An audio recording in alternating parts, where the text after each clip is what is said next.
ស៊ុយប៉ាវញញឹមហើយនិយាយឡើងខណៈដែលជួសហ្វានសួរនាំទាំងចម្ងល់ថាតើបុគ្គលម្នាក់នេះមានសមត្ថភាពពូកែអស្ចារ្យដល់ថ្នាក់នឹងផងឬប្រកាសណាស់លោកមេការព្រោះមិនថាឡើយព្រះចៅអធិរាជឬក៏ពួកកំពូលសសរស្ដំទាំង4ប្រចាំនគរនោះទេឲ្យតែមានក្តីមន្ទិលសង្ស័យអ្វីមួយគឺតែងតែធ្វើដំណើរមកសុំពាក្យណែនាំពីលោកគ្រូយូហ្វានសួនជីជានិច្ចខ្ញុំធ្លាប់មានឱកាសជួបគាត់ម្ដងដែរបារមីរបស់គាត់គឺមានសភាពត្រចះត្រចង់ប្រៀបដូចជាព្រះពុទ្ធដែលចុះមកចង្អុលបង្ហាញផ្លូវអញ្ចឹងលូយុនឆាងញញឹមបណ្ដាលរៀបរាប់ពន្យល់បណ្ដាលធ្វើឲ្យជូហ្វានត្រូវកើតមានក្តីភ្ញាក់ផ្អើលនៅក្នុងចិត្តយ៉ាងខ្លាំងចុះហេតុអ្វីបានជាព្រះចៅអធិរាជព្រមអនុញ្ញាតទុកឲ្យមានមនុស្សប្រភេទបែបនេះរស់នៅដែលអាចមានឥទ្ធិពលអង្រួនដល់គ្រឹះស្ថានរបស់អាណាចក្រត្រឹមតែការបញ្ចេញពាក្យសម្ដីទៅវិញដឹងទេថានៅក្នុងសម័យកាលចលាចលកើតសង្គ្រាមពួកកំពូលវីរបុរសគឺតែងតែដើរលេចមុខចេញមកជានិច្ចប៉ុន្តែប្រសិនបើស្ថិតនៅក្នុងសម័យកាលមានសន្តិភាពវិញនោះរាល់ទំនាយទស្សន៍ទាយទាំងឡាយគឺមានតែបង្កឲ្យកើតមាននូវភាពច្របូកច្របល់តែប៉ុណ្ណោះពួកស្ដេចដឹកនាំគឺតែងតែចេះឆក់ប្រើប្រាស់ទំនាយដើម្បីតែរៀបចំផែនការដណ្ដើមអំណាចប៉ុន្តែនៅពេលណាដែលអំណាចរបស់ខ្លួនមានសភាពនឹងនល្អហើយគេច្បាស់ជានឹងសម្លាប់គ្រូហៅរានោះចោលជាក់ជាមិនខានព្រោះកើតមានចិត្តខ្លាចរអាថាទំនាយមួយនោះអាចនឹងបកមកផ្ដួលរំលំរាជបល្ល័ង្ករបស់ខ្លួនវិញប៉ុន្តែជូហ្វានគឺមិនបានកើតមានចិត្តចាប់អារម្មណ៍ទៅលើរឿងរ៉ាវទំនាយទស្សន៍ទាយឈួតឡប់ទាំងនោះឡើយពីព្រោះកាលពីមុននៅក្នុងសម័យកាលបើការប្រជែងគ្នារវាងសាលាគុនទាំង100នោះគឺតែងតែមានពួកមនុស្សជាច្រើនចូលចិត្តអួតអាងក្អេងក្អាងថាខ្លួនឯងគឺជាអ្នកនាំសារដែលចុះមកពីស្ថានសួគ៌ប៉ុន្តែតាមការពិតជាក់ស្ដែងទៅពួកវាគឺគ្រាន់តែជាពួកមនុស្សតលុកល្ងងខ្លៅតែប៉ុណ្ណោះទោះជាយ៉ាងណាក៏ដោយសម្រាប់នៅក្នុងពេលបច្ចុប្បន្ននេះវាមិនត្រឹមតែត្រកូលយូហ្វានអាចមានលទ្ធភាពរស់រានមានជីវិតអស់រយៈពេលរាប់ពាន់ឆ្នាំមកហើយនោះទេប៉ុន្តែពួកគេថែមទាំងមានឥទ្ធិពលនិងមានអំណាចយ៉ាងធំធេងនៅគ្រប់ទីកន្លែងទៀតផងលោកមេការគ្រប់គ្រងធំលោកពិតជាមានការយល់ច្រឡំខ្លាំងបាត់ពីព្រោះតាំងពីដើមមកត្រកូលយូហ្វានគឺតែងតែប្រកាន់ខ្ជាប់ខ្ជួននូវគោលការណ៍ផ្ទាល់ខ្លួនជានិច្ចទោះបីជាពួកគេមានការបើកចិត្តទៅបង្កើតការទំនាក់ទំនងជាមួយនឹងពួកត្រកូលធំៗជាច្រើនក៏ដោយប៉ុន្តែពួកគេមិនដែលព្រមបង្កើតឲ្យមាននូវទំនាក់ទំនងស្អិតល្មួតជ្រាលជ្រៅឡើយហើយក៏មិនដែលគិតចង់លូកដៃចូលទៅក្នុងរឿងរ៉ាវនយោបាយរបស់ជាតិម្ដងណាឡើយគឺចាប់តាំងពីដើមរហូតមកដល់ចុងបញ្ចប់ពួកគេតែងតែរក្សាជំហរអព្យាក្រឹតភាពជានិច្ចអស់រយៈពេលជាង1000ឆ្នាំមកនេះរាល់មេត្តគោរបស់ពួកគេម្នាក់ៗគឺមិនដែលធ្លាប់បានលួចក្បត់ទៅលើភាពស្មោះត្រង់របស់ខ្លួនឡើយទង្វើដ៏ល្អប្រពៃមួយនេះហើយទើបធ្វើឲ្យខាងរាជវង្សមានក្តីកង្វល់និងភាពមិនទុកចិត្តតិចតួចបំផុតម្យ៉ាងវិញទៀតត្រកូលយូហ្វានគឺមានសភាពខុសប្លែកដាច់ស្រឡះពីពួកបកនិកាយដទៃទៀតព្រោះរាល់ហោរាធំគ្រប់ចំនួនទាំងអស់របស់ពួកគេគឺសុទ្ធសឹងតែជាបុគ្គលដែលគោរពដើរទៅតាមមាគ៌ានៃវិថីដ៏ត្រឹមត្រូវអស្ចារ្យជានិច្ចរីឯរាជអាណត្តិរបស់ស្ថានសួគ៌គឺតែងតែមានការប្រែប្រួលផ្លាស់ប្ដូរជានិច្ចហើយសូម្បីតែមេស៊ូគាក៏មានការប្រែប្រួលរកទីបញ្ចប់គ្មានដែរប៉ុន្តែការដែលមនុស្សលោកហ៊ានមានមហិច្ឆតាគិតចង់យកឈ្នះលើមេស៊ូគានោះតើវាមិនមែនគ្រាន់តែជាសម្ដីនិយាយអួតទទេទេឬការដែលមនុស្សលោកចង់មានសមត្ថភាពយកឈ្នះលើមេស៊ូគាបានសម្រេចនោះគឺត្រូវតែផ្អែកទៅលើការពឹងផ្អែកលើសមត្ថភាពខ្លួនឯងជាចម្បងតែប៉ុណ្ណោះជួហ្វានបានគ្រវីក្បាលរបស់គេស្រាលរួចផ្ទុះសម្ដេចឡើងអ្វីដែលនាងបកស្រាយគឺពិតជាត្រឹមត្រូវណាស់ព្រោះតំណែងជាកំពូលហោរាធំគឺមានភារកិច្ចគ្រាន់តែជាអ្នកជួយបង្ហាញផ្លូវតែប៉ុណ្ណោះប៉ុន្តែសម្រាប់រាល់ជំហានជើងដែលត្រូវដើរទៅមុខគឺត្រូវតែដើរទៅដោយខ្លួនឯងជានិច្ចលូយុនឆាងលេចនៅស្នាមញញឹមរួចតបហេតុនេះហើយទើបលើកនេះរូបខ្ញុំត្រូវតែធ្វើដំណើរទៅជួបផ្ទៃមុខគាត់ដោយផ្ទាល់ខ្លួនឲ្យបានព្រោះប្រសិនបើគាត់គ្រាន់តែជាពួកគ្រូហោរាបោកប្រាស់ម្នាក់ទទេនោះតើហេតុអីបានជាអាចមានឥទ្ធិពលតាក់ទាញចិត្តពួកកំពូលវីរបុរសបានច្រើនដល់ថ្នាក់នឹងទៅ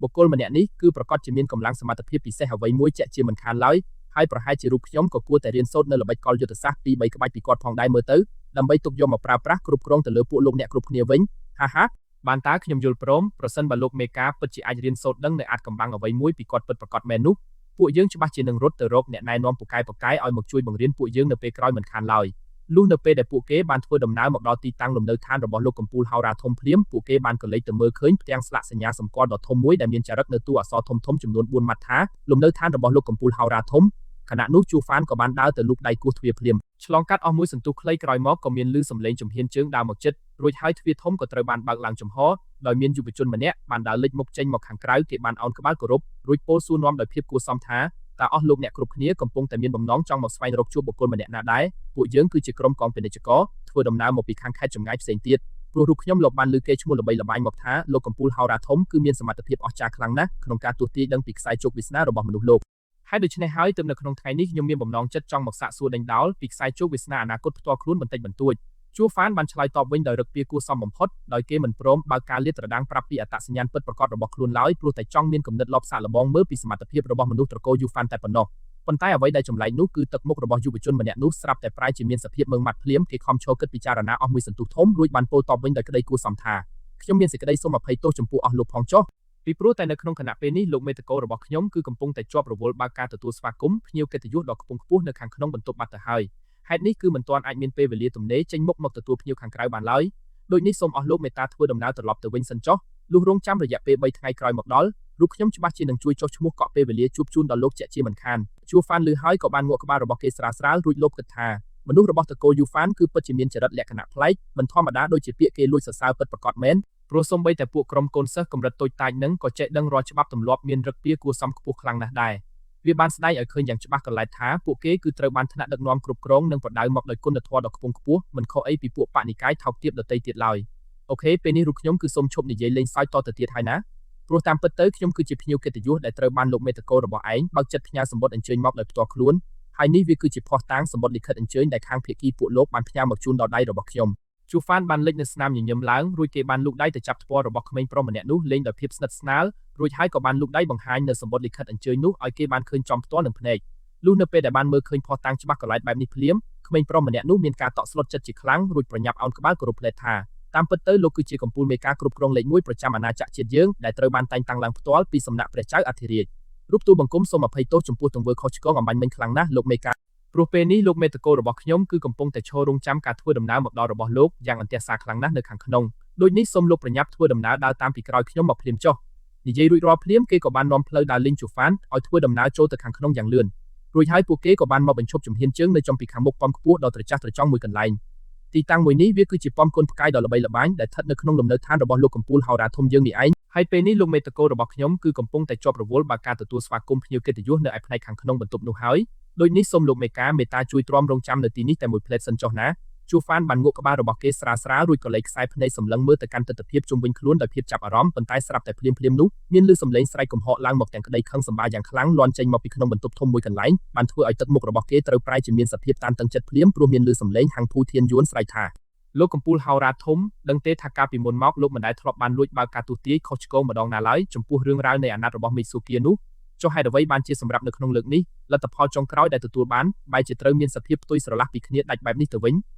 ញជួហ្វានបានលបបោះជំហានជើងដើរទៅតាមប្រភពនៃសម្លេងដ៏ខ្លាំងនោះឆ្ពោះទៅជិតបន្ទប់ធំមួយកន្លែងនិងបានមើលឃើញនៅរូបរាងកាយរបស់យុវជនម្នាក់កំពុងតែលុតជង្គង់ចុះយ៉ាងស្ងៀមស្ងាត់នៅត្រង់ក្បែរមាត់ទ្វារបន្ទប់នោះមើលទៅប្រហែលជាបណ្ដាលមកពីមានចិត្តកើតមាននៅក្តីភ័យខ្លាចខ្លាំងខ្លាចក្រែងលោសកម្មភាពរបស់ខ្លួនទៅបើកការរំខានដល់អារម្មណ៍របស់ពួកភ្ញៀវកិត្តិយសដែលនៅខាងក្នុងហើយមើលទៅយុវជនម្នាក់នោះកើតមានការភ្ញាក់ផ្អើលនៅក្នុងចិត្តជាខ្លាំងនៅខណៈពេលដែលបានកលេចខ្សែភ្នែកមកមើលឃើញជួហ្វានដើរមកដល់ទីនេះប៉ុន្តែមិនទាន់ទាំងរូបគេអាចមានឱកាសរកវិធីហៅមាត់ពោលពាក្យសម្ដីអ្វីចេញមកខាងក្រៅទាន់ផងសោះបុរសចំណាស់ដែលឈរនៅក្បែរនោះក៏បានប្រញាប់លូកដៃធ្វើជាសញ្ញាសម្ងាត់ប្រាប់ឲ្យគេត្រូវបន្តរក្សាភាពស្ងប់ស្ងាត់ស្ងៀមជាមុនសិនជួហ្វានក៏បានលបបោះជំហានជើងដើរចូលទៅជិតរន្ធទ្វារចំហនោះយ៉ាងមានភាពប្រុងប្រយ័ត្នខ្ពស់បំផុតលុះក្រឡេកខ្សែភ្នែកលួចសម្លឹងមើលទៅតាមចន្លោះប្រហោងនោះភ្លាមគេបានឃើញមានមនុស្សចំនួន3នាក់កំពុងអង្គុយពិភាក្សាគ្នាដោយនៅត្រង់ចំណុចកណ្ដាលគឺមានវត្តមានរបស់បុរសចំណាស់ម្នាក់ដែលមានសក់ក្បាលពណ៌សាក់បោះកំពុងតែអង្គុយធ្វើរឹកពាស្ងប់ស្ងាត់ដែលបុគ្គលម្នាក់នោះគ្មាននរណាក្រៅពីលោកគ្រូយូហ្វានស៊ុនជីដែលជាបុគ្គលដ៏មានឥទ្ធិពលម្នាក់ស្ថិតនៅក្នុងចំណោមសសរស្តម្ភទាំង4ប្រចាំជាតិនោះឡើយ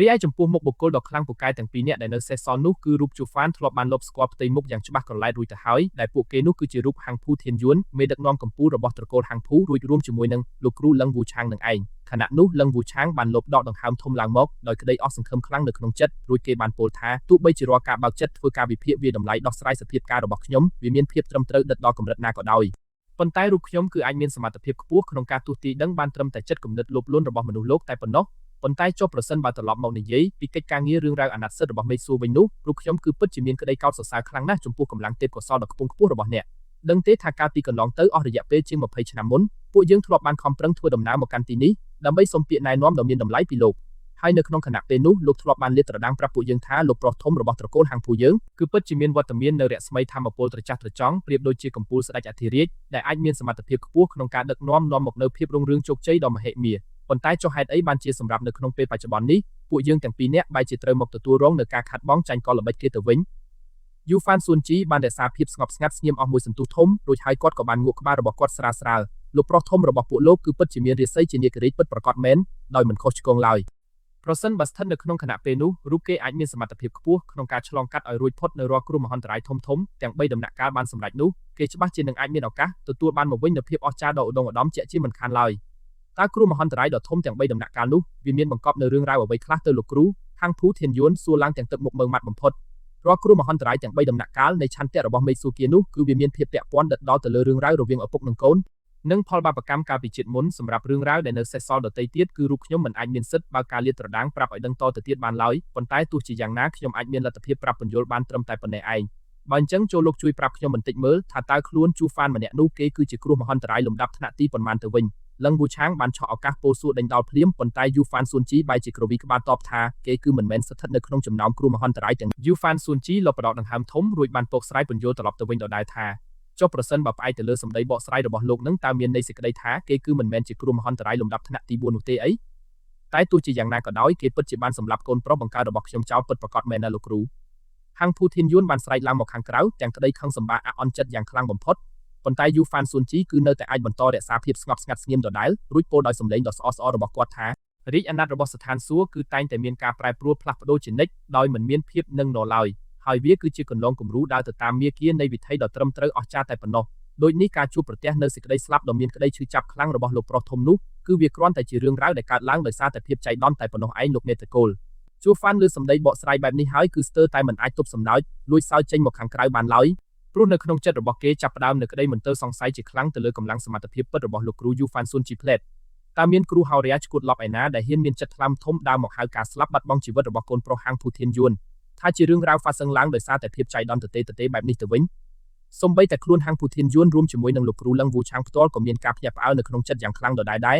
ព្រោះនេះវាគឺជាលើកដំបូងបំផុតក្នុងខ្សែជីវិតរបស់ពួកគេដែលបានលើលោកគ្រូយូហ្វានស៊ុនជីព្រមហាប់មាត់ឆ្លើយតបដោះស្រាយថាជារឿងហ្វាសឹងឡើងដោយសារតែភាពចៃដន្យទទេជំនួសឲ្យការខំប្រឹងប្រែងរៀបរាប់ពន្យល់ពីហេតុផលវែងឆ្ងាយអស្ចារ្យដោយកាលពីមុនហាងភូធានយួនបានពោលឡើងទាំងចិត្តខឹងសម្បាខ្លាំងថាកាលពីមុនមកលោកគឺតែងតែចូលចិត្តនិយាយអះអាងជានិច្ចថានៅក្នុងលោកនេះគឺមិនមានកើតមានឡើងនៅរឿងរ៉ាវចៃដន្យអ្វីឡើយហើយអ្វីគ្រប់បែបយ៉ាងទាំងអស់គឺត្រូវបានស្ថិតនៅក្រោមការចារកំណត់ទុកជាមុនពីសំណាក់មេស៊ូយាទាំងអស់ចុះហេតុអ្វីបានជាសម្រាប់នៅក្នុងលើកនេះការស្លាប់របស់កូនប្រុសខ្ញុំបែរជាត្រូវលោកមកហៅថាជារឿងចៃដន្យទៅវិញសោះយូហ្វានស៊ុនជីបានឆ្លើយតបត្រឡប់ទៅវិញទាំងមានអត្ថន័យជ្រាលជ្រៅបំផុតថាអ្វីគ្រប់យ៉ាងគឺពិតជាមិនអាចមានលទ្ធភាពរកវិធីគេចវេះឲ្យរួចផុតពីការចារកំណត់នៃខ្សែព្រេងវាសនាបានពិតមែនដោយការចាប់កំណត់ឡើងគឺនាំមកនៅខ្សែជីវិតរស់រានហើយការជួបប្រទះនៅសេចក្តីស្លាប់គឺនាំមកនៅការបញ្ចប់គ្រប់បែបយ៉ាងរីឯការកើតមាននៅគ្រោះមហន្តរាយដ៏ធំគឺនាំមកនៅរាល់ឧបសគ្គរារាំងផ្លូវជីវិតជានិច្ចហើយការមានសំណាងល្អគឺតែងតែនាំមកនៅរាល់ភាពជោគជ័យដ៏ត្រចះត្រចង់អ្វីគ្រប់យ៉ាងគឺតែងតែធ្វើការអណ្ដែតអណ្ដូងដើរទៅតាមវដ្តសង្សារនៃកម្មផលជានិច្ច